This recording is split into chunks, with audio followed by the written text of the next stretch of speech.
भारत के कुछ ग्रामीण इलाके ऐसे भी हैं जहां बेरोजगारी और अति गरीबी वहां रहने वालों पर इतनी हावी है कि वहां के मजदूर 2 वक्त की रोटी के लिए कुछ भी कर गुजरने के लिए तैयार है। आज की कहानी ऐसे ही शोषित मजदूरों की है, जहां मजदूरी छीन जाने के डर से मजदूर महिलाएं ठेकेदारों की हवस का शिकार होती है, लेकिन किसी से कुछ कह नहीं सकती, वरना उन्हें मजदूरी से निकाल दिया जाएगा। आज की इस कहानी को आप अंत तक देखें। मध्य प्रदेश जिला बैतूल में एक गांव है सारकुंड। वहां के एक डैम के पास लोगों की भीड़ इकट्ठी थी। सबकी नजर डैम के पानी में तैर रही एक बोरी पर थी। लोग इस बात का अंदाजा लगा रहे थे कि उस बोरी में किसी की लाश हो सकती है। तब गांव के चौकीदार ने इसकी सूचना शाहपुरा पुलिस को दी। इसके बाद टीआई दीपक पाराशर घटना स्थल पर पहुंच गए। ये घटना 16 मार्च 2019 की है। उन्होंने 2 लोगों को डैम में तैर रही बोरी निकलवाने के लिए भेजा। जब वे दोनों बोरी के पास पहुंचे तो पता चला कि बोरी वहां खड़े एक सूखे पेड़ के तने के निचले भाग में रस्सी से बंधी हुई है और बोरी से तेज बदबू आ रही है। जब वो दोनों बोरी को लेकर डैम के बाहर आए और बोरी खुलवाई गई तो उसमें एक नौजवान लड़के की लाश निकली जो सड़ चुकी थी। लाश की हालत से अंदाजा लग रहा था कि हत्या 10-12 दिन पहले की गई होगी। आरोपियों ने लाश की बोरी सूखे पेड़ के निचले तने पर इसलिए बांध दिया था ताकि वह पानी से ऊपर ना आ पाए, लेकिन डैम में पानी का स्तर कम होने के कारण बोरी दिखाई देने लगी थी। लाश की हालत इतनी बुरी थी कि उसकी पहचान नहीं हो सकी। जरूरी कार्रवाई के बाद लाश को पोस्टमार्टम के लिए भेज दिया गया। एक अज्ञात लाश की पहचान करना पुलिस के लिए मुश्किल हो रहा था। पुलिस ने बैतूल के अलावा आसपास के जिलों के थाने में भी युवक की लाश की फोटो भिजवा दी। जल्दी ही टीआई दीपक पाराशर को पता चला कि जिले के चिचोली थाने में 21 फरवरी 2019 को एक 22 वर्षीय लड़के राजकुमार की गुमशुदगी की रिपोर्ट दर्ज थी, जिसका अभी पता नहीं लगा था। बरामद लाश और राजकुमार का हुलिया मिलता जुलता था। तब टीआई ने राजकुमार के परिवार वालों को शाहपुरा बुलाकर लाश के कपड़े और हाथ का कड़ा दिखाया तो उन्होंने बताया कि कपड़े और कड़ा राजकुमार के ही थे। पुलिस द्वारा पूछे जाने पर मृतक के परिवार वालों ने राजकुमार के ससुराल वालों पर हत्या का शक जताया। राजकुमार की ससुराल चिचौली थाने के आमढाना गांव में थी। वह गांव लाश मिलने वाले डैम के पास ही था। राजकुमार के परिजनों ने बताया कि दिवाली के बाद से राजकुमार की पत्नी लक्ष्मी उर्फ गौरा अपने मायके में रह रही थी। राजकुमार के बार बार लेने जाने पर भी वह आने को तैयार नहीं थी, जिस वजह से उसके ससुराल वालों से वाद विवाद भी हुआ था। आखिरी बार राजकुमार नई साड़ी लेकर ससुराल से पत्नी को लाने की बात कहकर घर से निकला था। तब से वह घर नहीं लौटा। पुलिस का शक राजकुमार के ससुराल वालों पर गया तो पुलिस ने पहले मुखबिरों से जानकारी निकलवाई, जिससे पता चला कि राजकुमार का साला राम रतन और कुछ अन्य लोग घटना वाली रात को उसे बाइक से कहीं बाहर लेकर गए थे। तब पुलिस ने राजकुमार की पत्नी लक्ष्मी और उसके साले राम रतन को पूछताछ के लिए थाने बुलाया।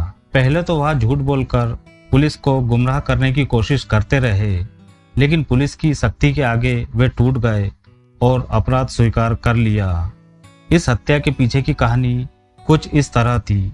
चिचोली के गोदरा गांव का रहने वाला 22 वर्षीय राजकुमार मजदूरों की ठेकेदारी का काम करता था। वह इलाके के मजदूरों का ठेकेदार होने के तौर पर आसपास के इलाकों में मजदूरी के लिए जाता था। मजदूरों का मुखिया होने की वजह से वह खुद को खास समझता था। इसी का फायदा उठाकर वह जिन युवतियों को मजदूरी करवाने ले जाता, उनके साथ जोर जबरदस्ती करके शारीरिक शोषण करता। मजदूर युवतियों की अपनी मजबूरी होती थी, जिस कारण उन्हें खामोश रहना पड़ता था। 2017 में राजकुमार अपनी मजदूरों की टोली लेकर बैतूल में चीनी के क्रेशर पर काम करने गया। उस टोली में आमढाना की सबसे खूबसूरत मानी जाने वाली 19 साल की लक्ष्मी भी शामिल थी। वह राजकुमार की टोली में नई थी राजकुमार हमेशा नए शिकार की तलाश में रहता था। इस बार उसकी नज़र लक्ष्मी पर पड़ गई। लक्ष्मी को देखते ही उसने फैसला कर लिया कि उसका अगला शिकार वही है। फिर उसी रात उसने जबरदस्ती लक्ष्मी के साथ संबंध बना लिए।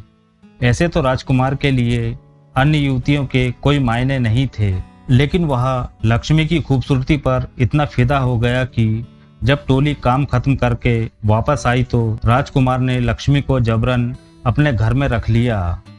लेकिन बिना शादी किए साथ रखने पर उस पर जब सामाजिक दबाव पड़ा तो उसने लक्ष्मी की मर्जी के खिलाफ जाकर उससे शादी कर ली, क्योंकि वह उसे छोड़ना नहीं चाहता था। गरीबी और लाचारी की शिकार लक्ष्मी सब कुछ खामोशी से बर्दाश्त कर रही थी। राजकुमार रोज उसके जिस्म के साथ खिलवाड़ कर रहा था, जिससे लक्ष्मी के मन में राजकुमार के लिए नफरत पनप रही थी। कुछ दिनों बाद जब लक्ष्मी से राजकुमार का मन भर गया तो वह फिर अपनी लड़कियां बदलने वाली पुरानी आदत पर लौट आया। वह फिर दूसरी मजदूर लड़कियों के साथ संबंध बनाने लगा। राजकुमार लक्ष्मी को भी दूसरी मजदूर लड़कियों की तरह अपनी गुलाम समझता था। जब लक्ष्मी राजकुमार की इन हरकतों का विरोध करती तो राजकुमार को बुरा लगता और वह उसके साथ मारपीट करता।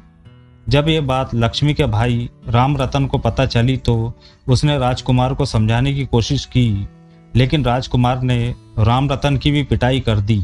रोज की मारपीट से तंग आकर दिवाली पर लक्ष्मी अपने मायके चली गई। इसके 2 दिन बाद राजकुमार लक्ष्मी को लेने पहुंचा तो पता चला कि लक्ष्मी अपनी बहन के घर हरदा गई है। राजकुमार को शक हुआ कि लक्ष्मी का उसके बहनोई से अवैध संबंध है। उसने हरदा जाकर लक्ष्मी और उसके बहन के पति दोनों के साथ मारपीट की और वापस आ गया। लक्ष्मी अब राजकुमार के साथ नहीं रहना चाहती थी, इसलिए वह हरदा से होशंगाबाद चली गई और वहां रहकर मजदूरी करने लगी। इधर राजकुमार आए दिन आमढाना जाकर लक्ष्मी के घर वालों से लक्ष्मी का पता मालूम करने की कोशिश करता। इसके लिए कभी वह अपने ससुर तो कभी अपने साले की पिटाई भी कर देता। कभी ससुराल के आंगन में घूम रहे मुर्गे मुर्गी को पकड़कर उनकी गर्दन मरोड़ देता, जिससे ससुराल वाले भी उससे तंग आ चुके थे। इसी बीच लक्ष्मी के भाई राम रतन का रिश्ता पास के गांव में पक्का हो गया था। इस बात की खबर लगने पर राजकुमार को उम्मीद थी कि लक्ष्मी भाई की शादी में शामिल होने जरूर आएगी, इसलिए वह मायके पर नजर रखने लगा। फरवरी में भाई की सगाई पर लक्ष्मी गांव आ गई। जिस दिन उसका पूरा घर सगाई करने पास के गांव में गया, मौका देखकर राजकुमार अपने ससुराल आमढाना पहुंचा और लक्ष्मी को खींचकर अपने साथ लाने लगा। लक्ष्मी के विरोध करने पर वह उससे संबंध बनाने की जिद पर अड़ गया। तब लक्ष्मी ने सूझबूझ से काम लिया। उसने कहा, मैं तुम्हारे साथ चलने के लिए तैयार हूँ, लेकिन घर वालों को आने दो, फिर तुम दामाद की तरह आना और मुझे ले जाना। राजकुमार उसकी बात मान गया, लेकिन ये धमकी भी दी कि याद रखना, अगर तूने साथ चलने से मना किया तो इसका अंजाम बहुत बुरा होगा।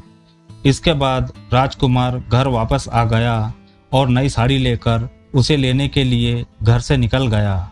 दूसरी तरफ जब लक्ष्मी के घर वाले सगाई करके वापस घर आए तो लक्ष्मी ने रोते हुए उन्हें सारी बात बता दी। घर वाले तो राजकुमार से पहले ही तंग आ चुके थे, इसलिए उन्होंने उसका काम तमाम करने की ठान ली।